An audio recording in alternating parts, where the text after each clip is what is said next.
It's great to be back at the new school. We're in competition with the protest that Karen mentioned, but I'm glad that even if a part of the body politic is there, that it remains here some part. Because I think I'm personally very excited to have the chance to see Paola talk about her work. We've had many conversations about it, but not, of course, this kind of overview and presentation that I think we're in for tonight. I want to thank Karen for her warm introduction, as always, and Pam Tillers and their colleagues here at the new school. A really fantastic venue for us, a place filled with ideas and a great context to explore perhaps some of those ideas at their relation to sort of the specific practice of an artist. The limits of an object idea that Karen mentioned really examines sort of the transformative potential of a sculpture, its ability to reach beyond the material presence of an object's physical form. Alaska-based Italian artist PaolaPivi's installation, sculptures, performances, and photographs create astonishing poetic and enigmatic association. They bring together surprising references from our everyday world, orchestrating such unexpected scenarios as a gallery petting zoo, a transport truck flipped on the side of the road, 100 Chinese people gathering in a gallery, a leopard traversing a gallery filled with cups of cappuccino. Likened to an experiential playground, her work ultimately subverts our expectations of the way objects function in the world, challenging us by presenting the inconceivable as real. Born in Milan, Paola has exhibited widely through Europe, the Middle East, and the Asia Pacific. She's participated in many important international group exhibitions and was awarded the Golden Lion Art Award at the Venice Biennale in 1999. She's represented by Massimo Di Carlo in Milan, by Emmanuel Perrotin in Paris. In New York, however, she hasn't had a lot of opportunity to present her work and ideas, and in fact, this is the very first time that she's presenting a public lecture here in New York. So I'm delighted to welcome PaolaPivi.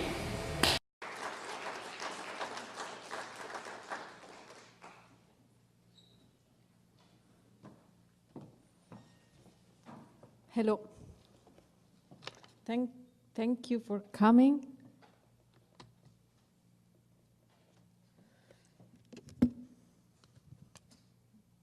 Can I have my computer?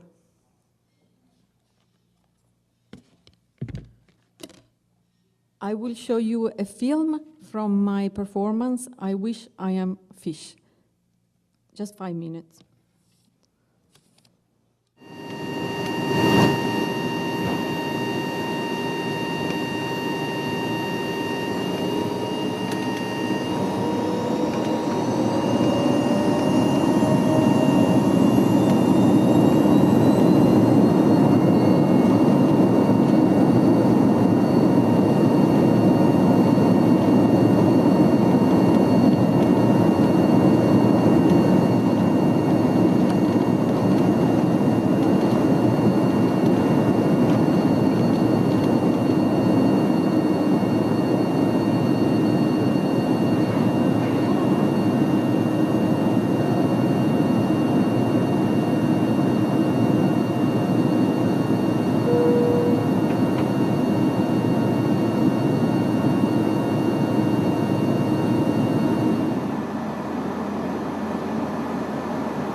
Okay. So I was invited in New Zealand to do a project that would last 24 hours. And that is the performance that I did. The title is I Wish I Am Fish. It all started with a drawing by Dylan Horrocks. I asked him to draw my idea of an airplane where the passengers were all fish. And so he drew this, and I used it for my invitation card. And then I had a 3 hours long performance with the airplane with only the fish, and there were about 10 people on the airplane. I was on the plane, and 2 pilots, 2 stewards, filmmaker, photographer, curator. And then we flew for 3 hours in New Zealand. In the middle of the 3 hours, we landed in the airport in Auckland, and we had an opening.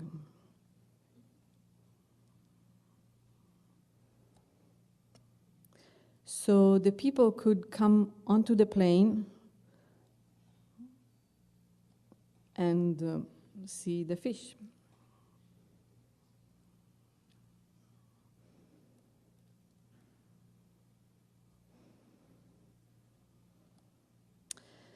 And after maybe 1 hour of this opening situation, we flew again.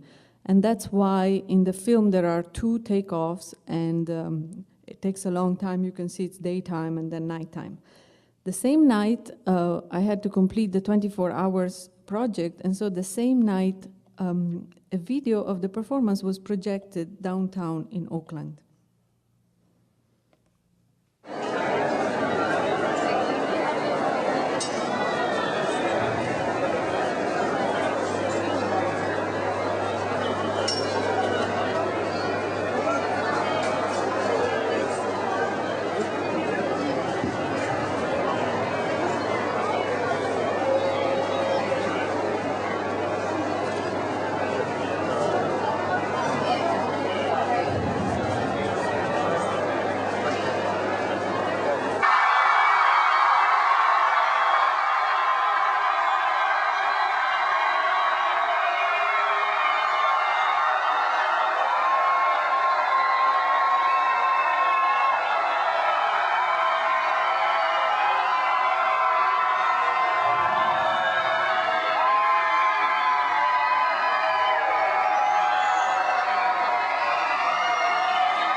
So this was 1000, a performance at Tate Modern in 2010, where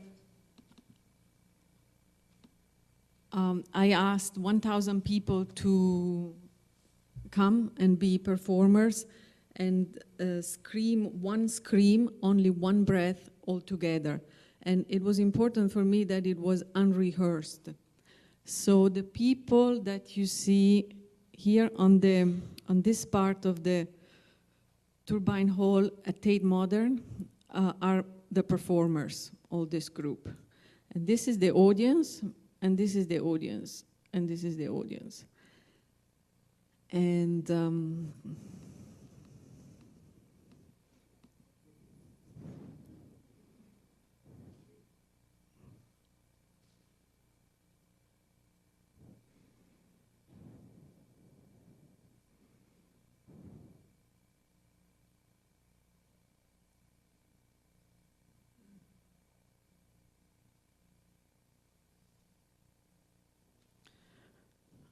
I really like this woman here.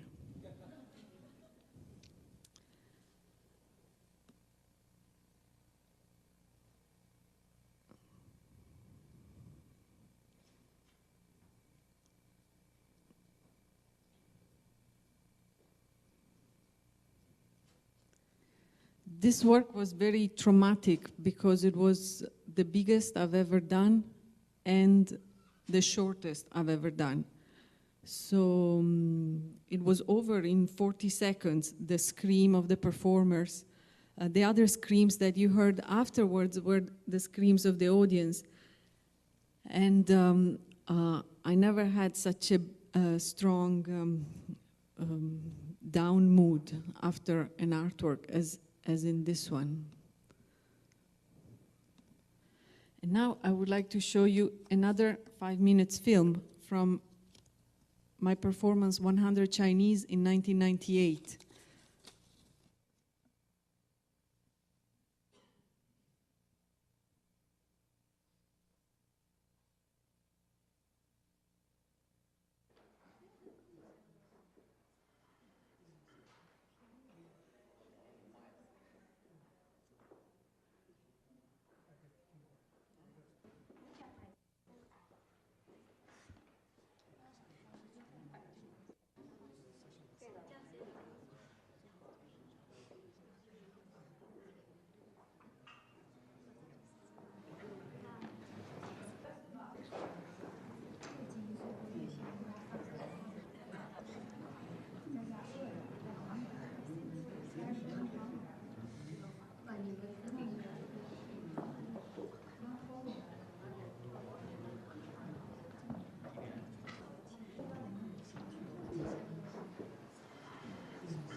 越来越像，这就是宣传的这个。啊，他发你的衣服，卫生衣服，然后那个球衣吧，换来的衣服。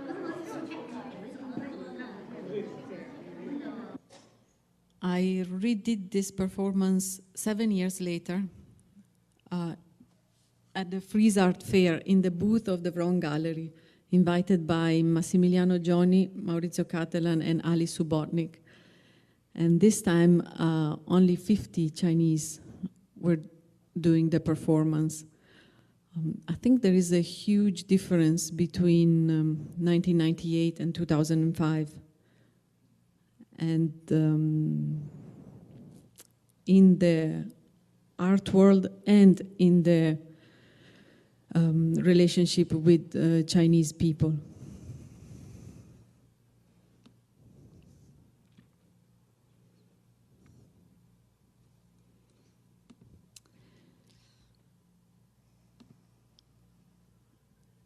Now I would like to show you one of my last artworks. I'm on the web. This is the website of my artwork. It's a public artwork. I have been invited to do a public artwork in Rotterdam on a street that is central but ugly and violent and abandoned. So the budget was very generous from Rotterdam City, and so I thought rather than placing an object, I thought I could do something more interesting. So I decided to do this, which is Grr Jamming Squeak. Very difficult to explain, now I'll try. It's what it is from the outside. Oh, I don't even have a picture from the outside. From the outside, this is what you see. So I took, this building was there already. It was all glass. It was the entrance of an old bank, abandoned. There are lots of abandoned spaces in this street.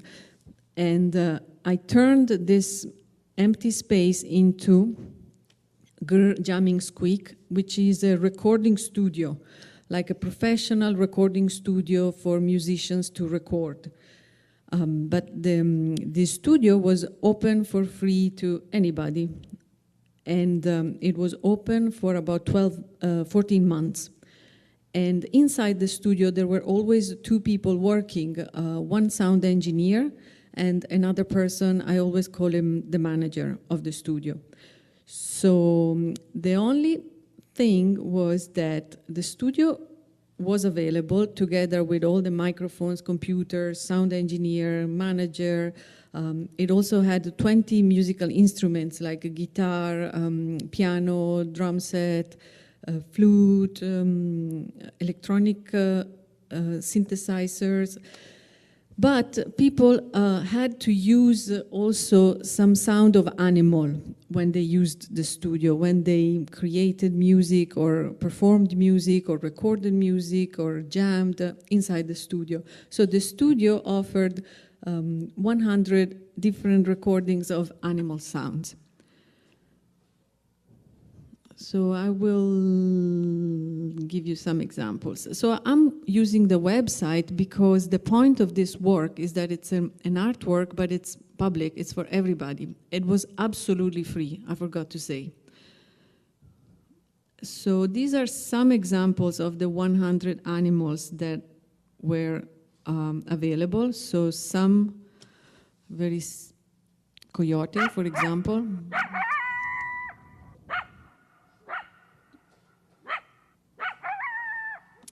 So the recordings of the animals were 1 hour long. each of them.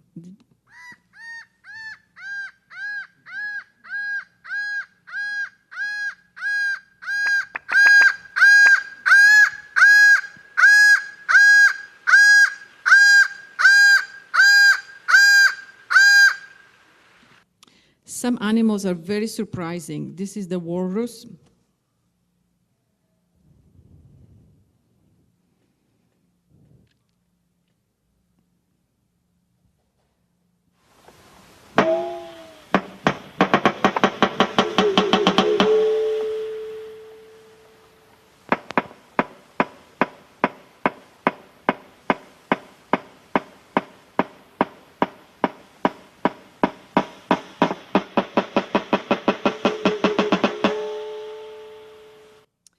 So this was a walrus.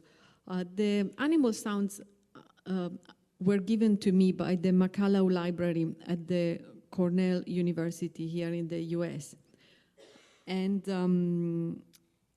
so here in the website, there is a top hits of some of the music recorded by people who use the studio. The studio just closed last July. So people could use it for free, could record and take away the product exactly as if they went to a professional recording studio. So they could decide to take away all the separate tracks, or they could decide to sit with the sound engineer and do all the mixing and mastering, or they could, if they were not professionals, they could decide just to have a quick CD and quickly a quick final product. And and they did not even have to give us their name. We were open to anybody. We were just offering. It was like a utopic artwork for me. So this is a top hit made by the manager. I kind of disagree with his taste, but I will let you hear something. Spinvis, for example, here is a very famous Dutch musician who gave a big concert, again for free, at the opening of Girl Jamming Squeak.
Overal zitten dierengeluiden in.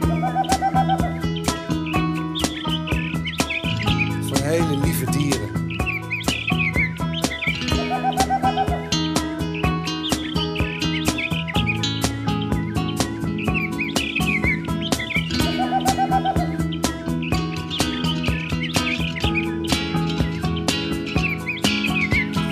Ronnie gaat naar huis. Kijk maar in zijn tas. Een cassette en de schelpen uit zijn la.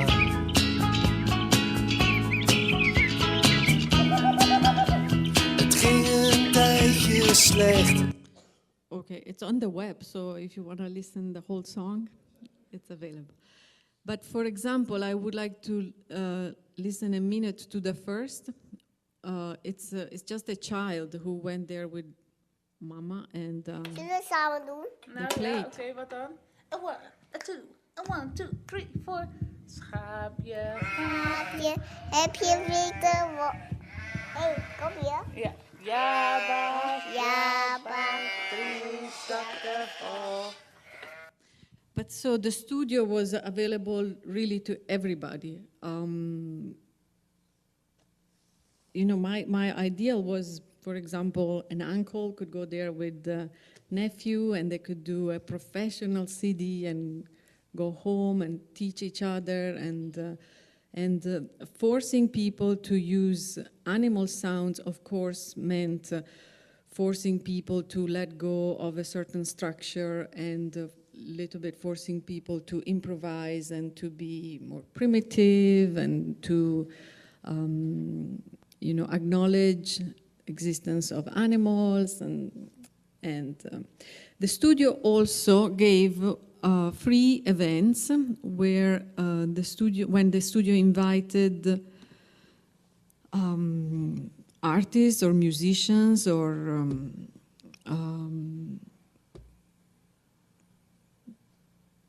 performers to do an event using the studio and therefore using the animals. So upcoming, there is no more because it's closed, but in the archive, for example,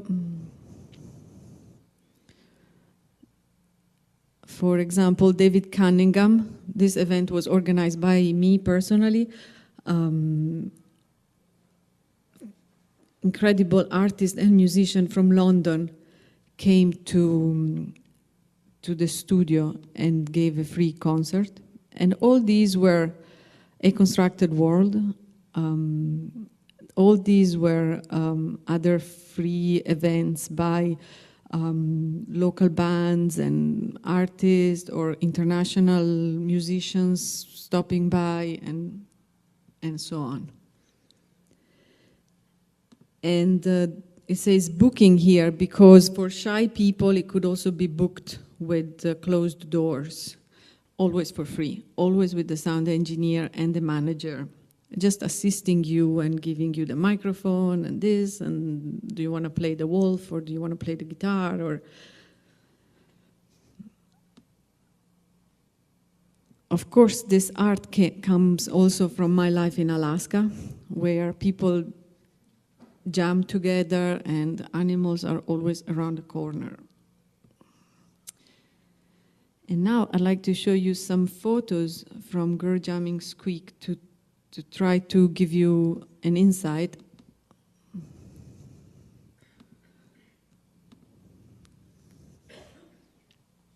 So this was from the outside. The photos of the animals are photos by Vincent Musi,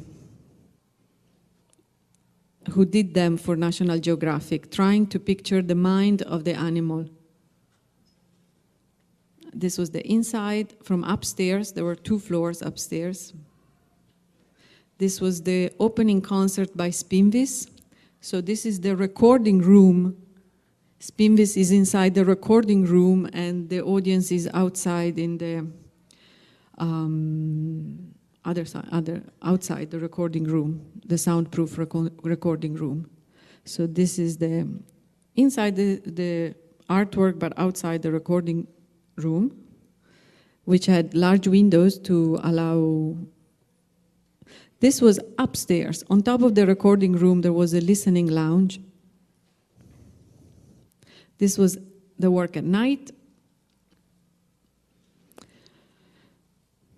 This is Culture Brothers performing inside, so you can see you had anything you would like to have, I tried to give.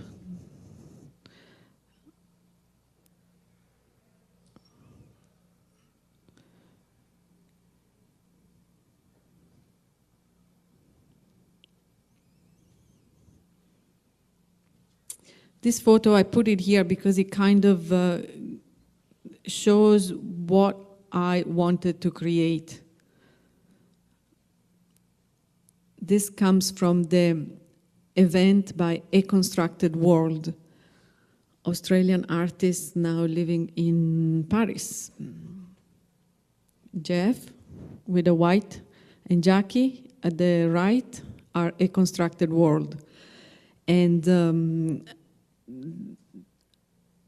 in this event and in many, it's what they're doing recently, they create a group of professional musicians, non-professional musicians, artists, and curators, and they improvise. Not really improvise, they also prepare concerts, performances. It's very wild and crazy.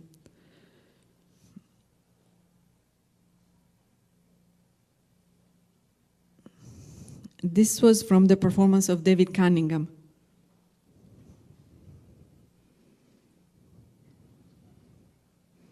Oops.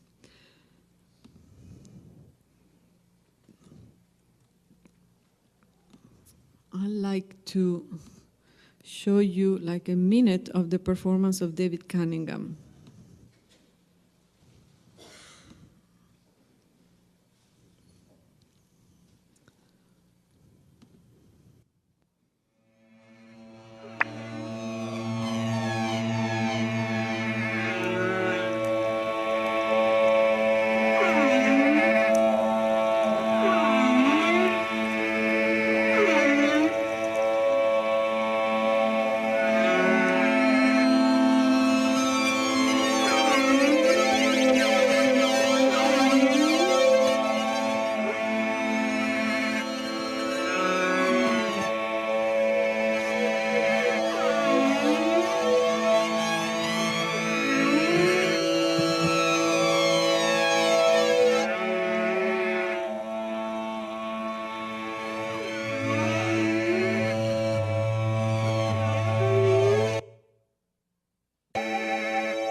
And now I'd like to show you more usual works.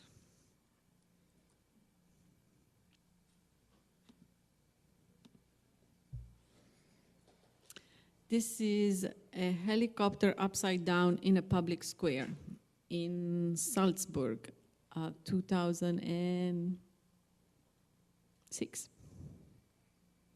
It was a real helicopter, a Westland Wessex, put upside down.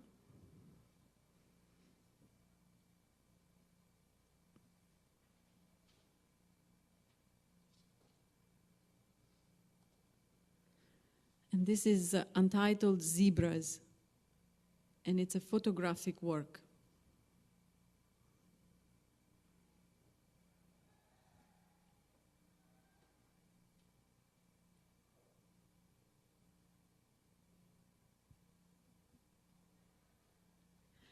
I brought the zebras from the circus onto some mountains in Italy that are not touristic, and therefore they're very empty.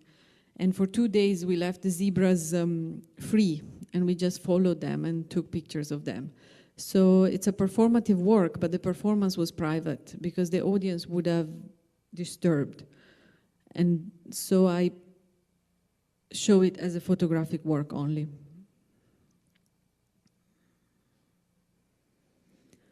This is entitled Donkey, a photographic work. I used to live in a tiny island in the middle of the Mediterranean Sea, and there were no cars, only donkeys on this island. So this was, I wouldn't say normal, but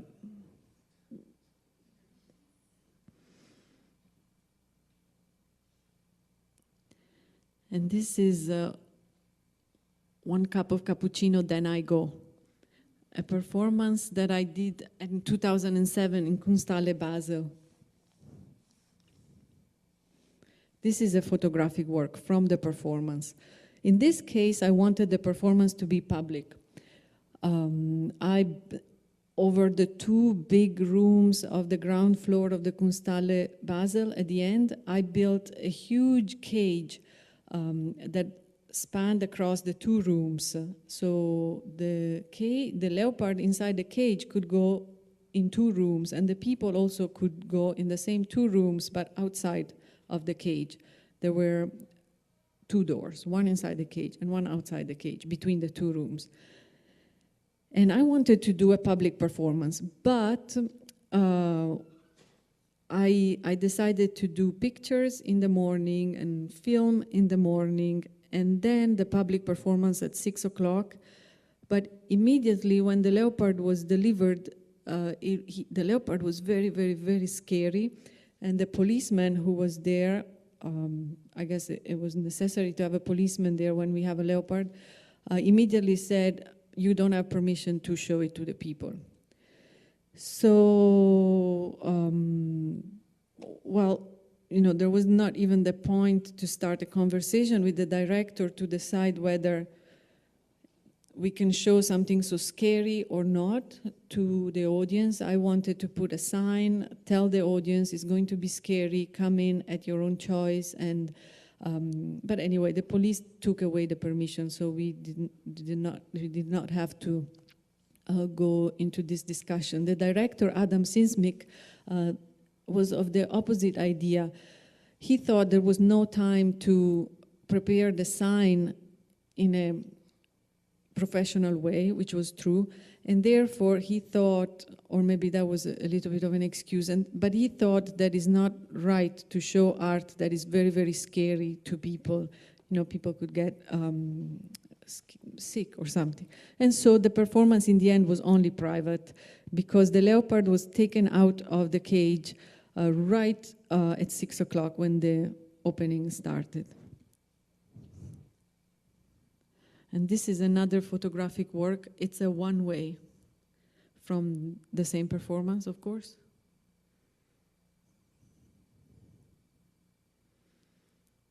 And this was the setup that I did before bringing the leopard. I put 3,000 cappuccino cups, and the earth, the ground, as requested by the owner of the leopard, and the house for the leopard, it was requested by the owner of the leopard, and everything else was kind of like my art. All these cappuccino cups, they were fake, of course.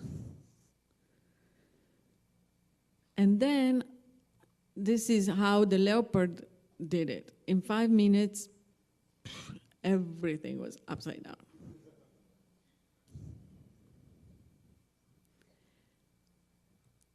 And this, here I wanted to show you also the cage.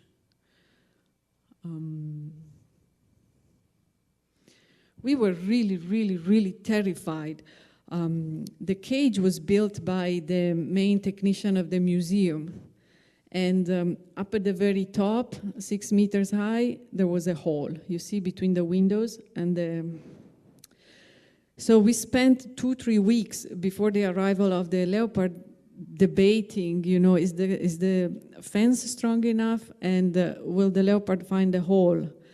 And all of us, we thought of a leopard as you would think of a cat, you know, like a small thing, and he would walk around. And when the leopard arrived, and you see that door on the left, so the cage went also in the other room behind. So people would go from this door on the left, and the leopard could go inside from the door on the right.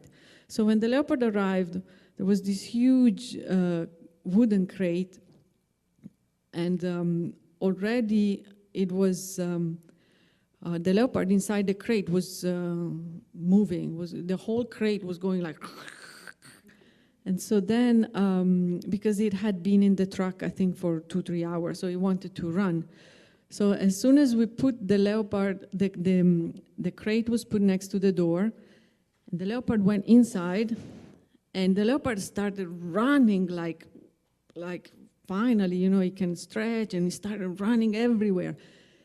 And I did not think about this, but all the cups were tumbling under the feet of the leopard, and so the leopard, the noise was very loud.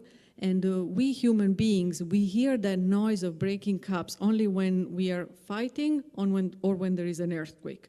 So immediately that loud noise of cups falling was very terrifying. The leopard was huge, was like 2 meters long, and he was running like a crazy man. And we all thought of the hole on the top of the 6 meters, oh my God. And then, of course, everybody working in the museum was right here in front of this fence. And we had like an emotional reaction. I think the fear multiplied from each of us. So we all became green and terrified. The policeman said, no way, I'm never gonna give permission to you to open this. We were all like really terrified. And the owner of the leopard was inside the cage with the leopard, and he was really upset at all of us because he was so happy that the leopard was running around and we were not taking pictures, and we were all green and terrified. And so the owner of the leopard was really upset and just... Then the leopard immediately felt all this exactly and started playing with us. He started running from the door, from the right, and throwing his whole body, which was huge, onto the fence, which was huge. The fence was moving like that. A nightmare. My gallerist came maybe 20 minutes later.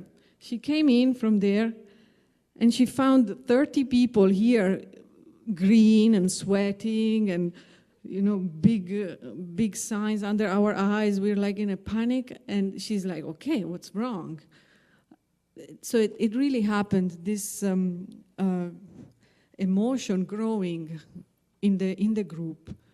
I really experienced that.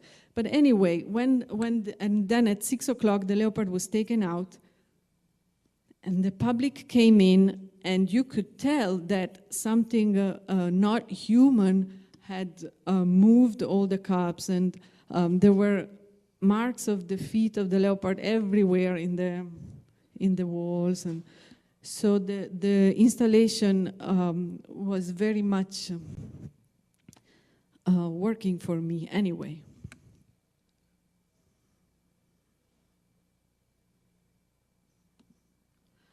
So this was the first room in the show at Kunsthalle Basel.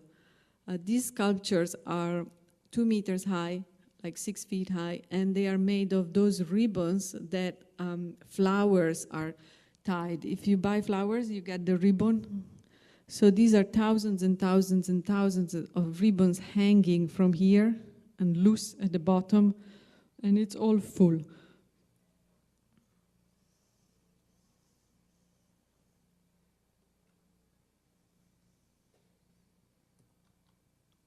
This was also in the same show, and this is Ali Kudi project. It's a photo of the island where I used to live, taken from a boat, printed as large as the island is in reality. So it's a work in progress. This is part of the print. So basically what it means is that this kind of rock, which is a rock on the beach, this is the beach line, this is the water, is exactly that big if you went to the beach.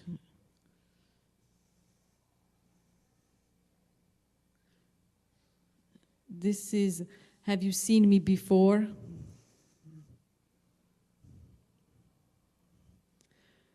This is Life is Great. They're same size as a real polar bear.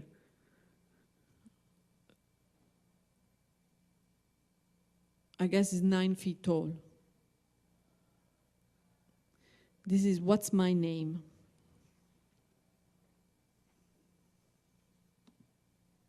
I'll show you another video I'll show you the artwork first, so that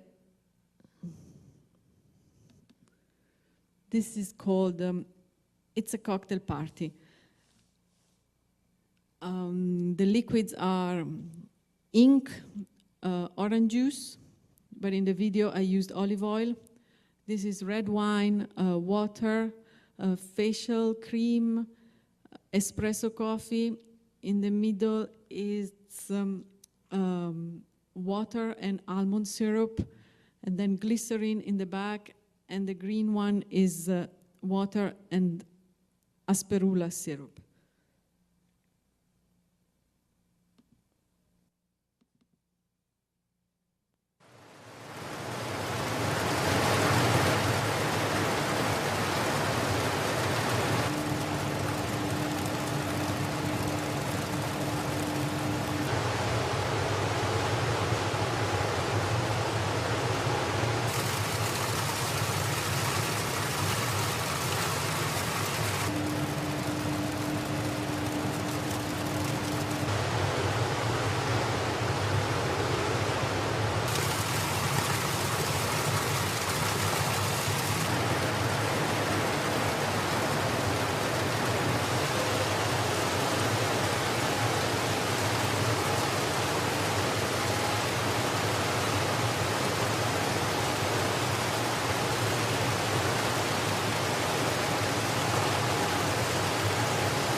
So there were 9 parts in this artwork, and when the people entered the room, they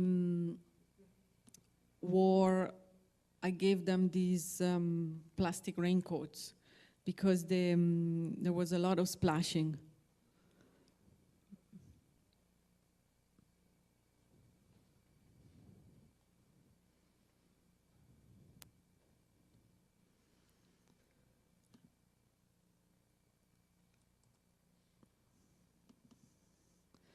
You can see all the splashes here. So this work was installed at Porticus in Frankfurt and in the Gallery Massimo De Carlo in Milan. And every day they had to clean the floor and refill the liquids. And there was a lot of strong smell in the room from all the liquids. And the noise of the waterfall, I found out later, triggers something in our brain and makes us euphoric and happy. And so this effect that we have when we reach a waterfall in nature was present in the room of this artwork too. People got really happy and euphoric, and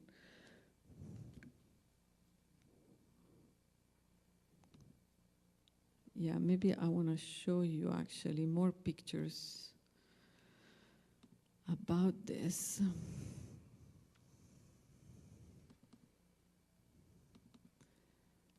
How it really worked on the people.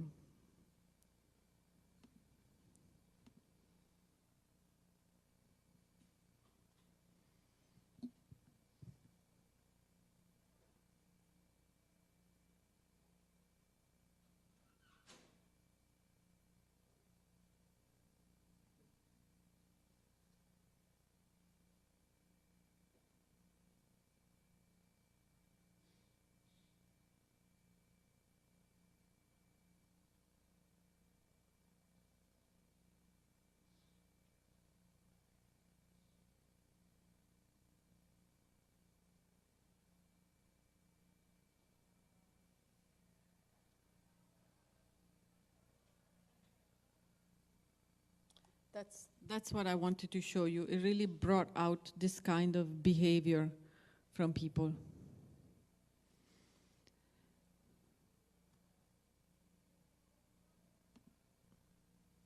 This work is called, If You Like It, Thank You. If you don't like it, I'm sorry. Enjoy anyway. And it's a grid covered in rhinestones. Rhinestones are the fake diamonds.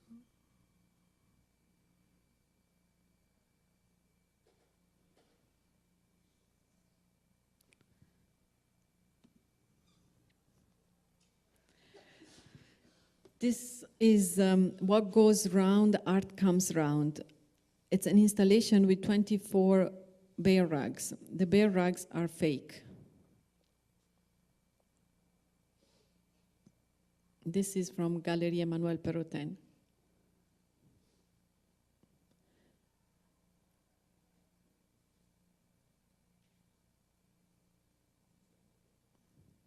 Basically, they go all around.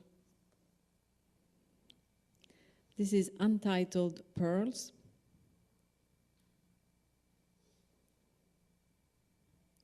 This is what I'm working on at the moment. They are sculptures of miniature Vitra chairs, all together held in a lamp.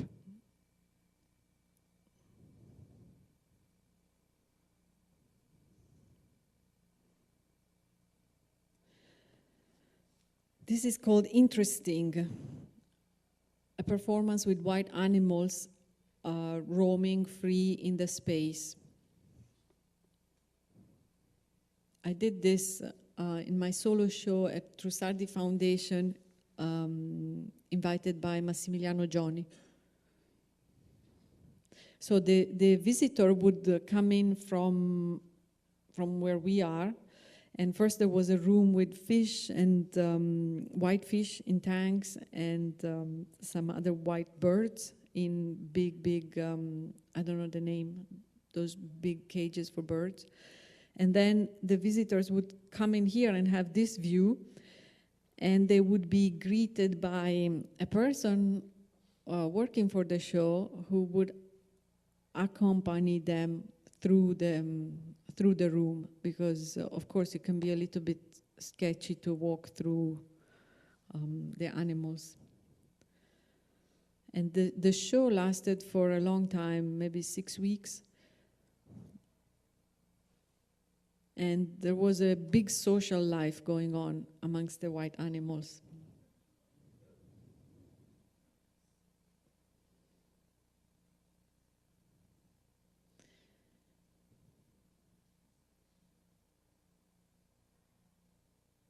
So you had to go through to go to the next work, which is Untitled Airplane, an airplane upside down. You can see in the back. And when you went through all the way, then you got to this huge room, which contains Guitar, which is an installation of thousands and thousands of objects that are identical 2 by 2. So for example, you see here this washing machine, there are 2. So many things are closed, the pairs are closed, like this 2 orange things, but other objects, the pair is messy. So the tractor, there was another tractor behind the point of view of the picture, and there was a car and a roulotte, and there were 2 of everything.